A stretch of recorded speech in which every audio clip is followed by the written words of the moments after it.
Hey guys, welcome back to the vlog. Super quick intro today because it is our last day in Texas, and what better place to spend our last day than at the Lodge Card Club. We're jumping into 1-2, it's a $500 cap, we're in for the max. Let's go run it up. For our first hand of our last session in Texas, the under the gun player has raised it up to $15. We're in the big blind and we look down at two red kings. We've got a couple of cowboys on our side, and we're looking to start a shootout when we raise it up to $75. It seems like the under the gun is in no mood to blast away with us, but he's not going anywhere just yet. He sticks in the call, so we're heads up out of position with $150 in the middle, and the flop is pretty nice for us. It's King 6-3 with two clubs and a spade. Perhaps too good for us. I decided to start with a check because we're blocking a lot of the top pair combos our opponent could have to continue with. I could also get on board with a small bet, probably around $50, but if you are going to mix these kinds of boards, you do have to trap your strong hands every once in a while. The under the gun is going to take the bait and bet out for $100, about 2/3 the size of the pot. If I had decided to check a hand like pocket aces or pocket sixes, I would spring the trap right here and right now, but as I mentioned before, we block a lot of his stronger hands, so I decided to just put in the call. Maybe he can bluff something on later streets, and we see a pretty safe jack of spades hit the turn. I'm hoping that our opponent has just made trip jacks or possibly top two pair, but when I check it over to him and he checks it back, that seems pretty unlikely, and we see the seven of spades on the river. He completes the backdoor flush draw, but I think it's pretty unlikely that he starts bluffing the flop with spades to then shut down on the turn when he picks up his draw, so I think that we always have the best hand here. The pot is massive, over $350, and we only have 315 left in our stack. I fake tank for a little bit before announcing that I'm all in for around 90% the size of the pot, and the under the gun player hits the tank. When he starts thinking, I think hands that make a lot of sense for him to have are Jack X of clubs, that bet the flop with the flush draw, and decided to check it back with some showdown value. I'm absolutely begging for a call, and after about a minute of thinking, our opponent decides to flick it in. We turn over pocket kings, and they of course are good. The under the gun player actually is going to show us that he had ace king offsuit, so we got the case king on the flop for the ultimate setup. A little bit surprising that he didn't decide to 4-bet pre or just continue barreling on the turn, and he also took quite a while to call on the river, so making a mental note that he's on the tighter side for later. Regardless, we're going to scoop in this nearly $1,000 pot for a full double up right off the bat. Alright then, let's get some racks and head out of here and book the win. Just kidding, of course. We're going to be playing a long and swingy session today, so strap in. Why can't every poker session start like this? After that first hand, our stack looks a little bit something like this, but don't you fret, we're going to try our very best to give it all away. Like in this next hand, when the hijack limps $2, as does the cutoff, button, and the small blind completes as well. We're in the big blind with King 10 offsuit. I decide to check it and see a free flop. So we're 5 ways with $10 in the middle, and it's pretty decent for us. King 9-8 rainbow. We have top pair and a backdoor straight draw. The small blind checks, and I decide to lead out here. Looking back, I would have rather seen myself check to gain some more information, as I have never played with any of these players before and have no idea what their limping ranges look like. But in game, I go for half pot, $5 into 10. The hijack sticks in the call, the cutoff sticks in the call, and the button's gonna stick in some more chips, but he's not calling, he's gonna raise it up to $30. Now the button is none other than the Lodge's own Slick Rick, commentator and skydiving extraordinaire. I'm pretty sure Rick is just sitting down to kill some time before he goes and comments on the live stream later, and I think if I'm playing my sharpest, I can just find a fold here. We really only have a bluff catcher at this point. But I'm trying to get invited to one of those live stream games, so to try and get into Rick's good graces, I decide to give him some action and stick in the call. The hijack is apparently also trying to play in the live stream because he gives Rick action as well, so we're 3 ways to a turn with $100 in the middle, and it comes to 6 of clubs. It's a full rainbow board now, but we do pick up a gut shot to a straight. I tap the table, the hijack does as well, and Rick decides to continue barreling for $55, about half the size of the pot. It seems hard to fold the flop after picking up some more equity, so I decide to stick in the call again. The hijack gets out of the way, so it's just me and the GPI award winner off to a river, which comes the King of Spades. We make trips, but it's not exactly our favorite river. I would have preferred a 7. I check once more, and Rick announces that he's all in for $201. And this is a pretty gross spot. On one hand, we have trips, but on the other hand, I just don't see much that we're going to be beating when Rick decides to raise the flop, barrel the turn, and shove the river. On first glance, it may seem like the 10 in our hand is a good blocker for us because we have removal to 10-7 for the straight. But I'm not sure if he's going to check raise the open ender on the flop, and the contrary to that is that we also block hands like Jack 10 and Queen 10, which make logical bluffs, and I think those hands make very good bluffs, blocking our strongest 3 of a kinds on this board. I hit the tank fairly hard. I really don't love it. I recognize right away that I only have a bluff catcher, and I don't really think he's bluffing in this spot. There's an old adage that says never go broke in a limp pot, and I wish that I would have listened to that. But like I said, I really want an invite to that Lodge livestream game, so maybe if I just pay him off here, he'll have me on. That's pretty sound logic, right?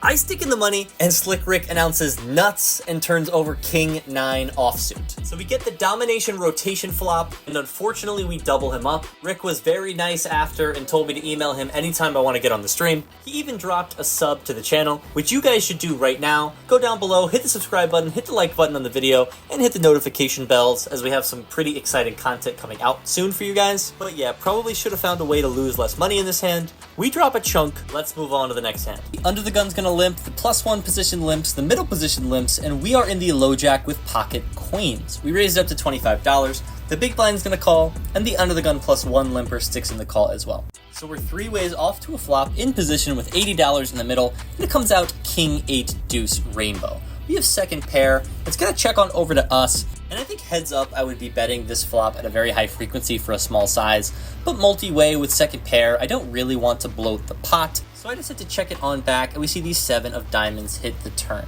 The big blind is now going to lead out for a very large size, $75, around the size of the pot. The limper gets out of the way, and I think if I'm playing my best, I can just fold here. This is a very, very large size into 2 other opponents. I don't think he's going to choose this size with an 8, so I like just folding here, but I stick in the call. So we're heads up to the river, which is the deuce of spades. It pairs the bottom cards, and the big blind decides to hit the copy and paste button for $75 once again.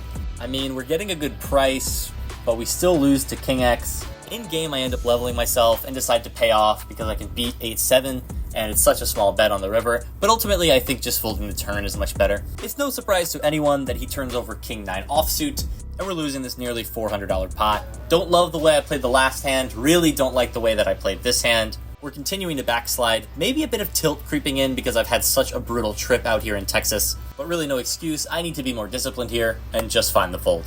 Speaking of not being disciplined, for this next hand, the under the gun's going to limp. The low jack is going to raise it up to $10. We are in the hijack with pocket 9s, and we're going to 3-bet up to $35. Sort of all standard so far, until the big blind decides to wake up with a cold call. The under the gun limper is going to limp call the $35, and when it's back on the low jack, he moves all in for $228. We've 3-bet sort of on the lighter side, so when we do get 4-bet shoved on here, we should just let it go. But I can't get over the $70 of what I think is dead money from the big blind and under the gun limp caller. So after a while of thinking, I decide to call it off. Maybe he has ace king or ace queen, and we just have to dodge a few overs. Being pretty optimistic here that he doesn't have a larger pair than ours, and the run out has no overcards that he'll connect with. But crazier things have probably happened. Over to you, dealer.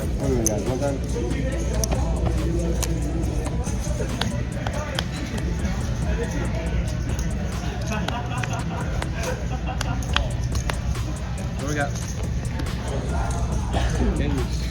Unfortunately, the low jack just has pocket kings. Who would have thought when he 4-bet shoved that he had a very strong hand? Definitely not me. Kidding, of course. This is pretty obvious and a pretty annoying one for me to pay off. Time to go take a walk, get off tilt, come back and start running it up. So we started the session by winning that big pot with pocket kings, torched the last 3 hands, but hoping we can turn it around when we peel pocket 10s in the hijack.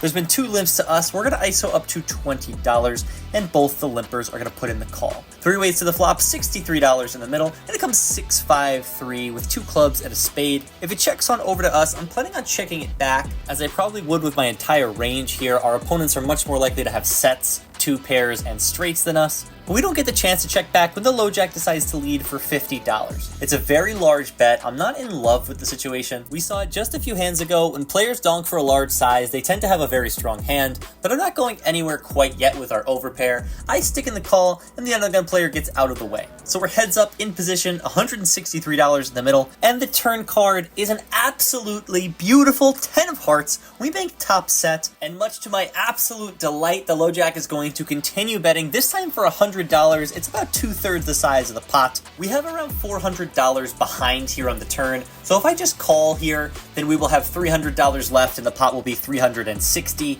So I'm pretty confident we can get all the money in without raising. However, there are a lot of potentially bad cards for us on the river. Any 7, 4, 2, or club is probably not a great card, as our opponent can either make a flush or a straight to beat us, or I think more likely this card will just kill our action and we won't be able to get paid by hands like 2 pairs or sets anymore. When he donks the flop and bets this large on the turn, I know he has a super strong hand. I'm just hoping it's pocket 3s or 6-5 and not the 7-4 suited, because I announced that I'm moving all in for $400. The low jack lets out a bit of a sigh before calling, which is good news. We're running it once in a pot that is nearly $1,000 once again, and the river comes the 4 of spades. Oh no! Has our opponent just gotten there and made a straight on us? No, he has the 5-6 of hearts for flop 2 pair. We get one of the dreamiest turn cards we could have imagined to get the full double up. Our friend Dookie Bets hits us with a bit of a needle here at the end of the hand. But honestly, I couldn't care less. I'm absolutely buzzing to win this pot. Back in the right direction. Hopefully we can kick on and continue to run up our stack. For the next hour or so, the game sort of settles down. No more crazy all-in pots, just playing ABC poker, 3-betting and taking it down pre-flop, betting the flop and barreling the turn and taking it down without showdown. We win a little bit over $200 without having to show our cards in this span, which is always a nice thing. The red line is looking really good today. Until a little while later, we'll pick up King Queen of Diamonds here in the hijack. We're going to raise it up to $10. An older woman on the button is going to put in the call. She's a very nice lady, and we're going to get to battle her one-on-one when the flop comes out King 9-4 rainbow. We have top pair with a good kicker, no backdoor flush draw though. I just had to check it on over to her, and she decides to pot it for $20. I don't think our hand is strong enough for a check raise when she chooses this large of a flop size. I have top pair with a good kicker. Where am I going? So I decide to stick in the call. Off to see the 5 of spades on the turn. We check once again, and the button continues barreling, this time for $50. It's not quite a pot-sized bet this time, but it's damn close, and I am starting to feel a little bit uncomfortable here. But we have top pair. Again, not going anywhere just yet. I stick in the call one more time. There's $163 in the middle, and we see the 7 of spades hit the river. I check it over to her for a 3rd time, hoping not to face another big barrel, but luckily she just checks it on back. We show our hand and are of course going to take down this pot. Not the biggest one we played today, not the most interesting, but we leave this one in because after I show my cards, we have this absolutely terrific table talk ensue. Have a listen. Are you filming? Yes, ma'am. When I crack those, make sure to get it on the blog. This is just absolute class. This lady is like 70 or something, and she's telling me to keep the camera rolling because she plans on stacking me later. We're going to scoop in another pot, starting to build some nice momentum. Not a lot is going to happen for the next hour, just winning a few small pots. However, the $5 straddle is going to go on, so this has become a 1-2-5 game, and for this hand, we're on the button with pocket 10s. The low jack has limped. We're going to try and max punish with a large isolation size up to $40. He sticks in the call, heads up to a flop, which comes out pretty dusty for us. It has 2 overcards on it, Queen Jack 7 with 2 hearts. I'm thinking about betting small when he checks to me, but we don't get the chance when he moves all in for $164 for 2 times the size of the pot, and I'll leave in my live reaction. Really? Yeah, you can hear him a bit annoyed to get shoved on here. Obviously just going to have to fold our hand, not much else we can do. Perhaps should be grateful because we don't have to lose any more money in this pot because he just makes our decision so easy. And he is nice enough to show us that he has Queen 10 offsuit, but it's just been one of those sessions where it's very swingy, kind of a frustrating one at times. Wasn't super happy with the way I played, but shortly after this we're going to tap the table, rack up the win, and I'll see you in the outro.